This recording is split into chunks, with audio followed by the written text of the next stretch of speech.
આ આસનને શીર્ષાસન કહેવામાં આવે છે। શીર્ષાસન કરવાથી લોહીનું પરિભ્રમણ ઊંધું થાય છે।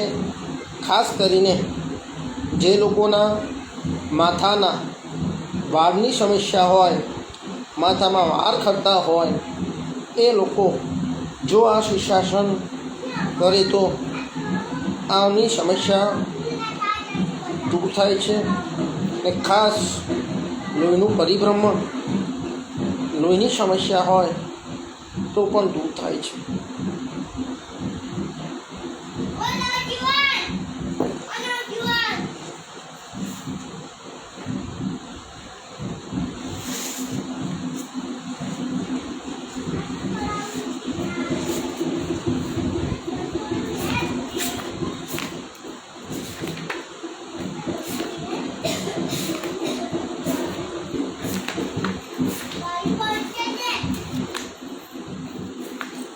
આને કોણ થાકી જવું, આ બધું મૂકી જ લઈ લેવું।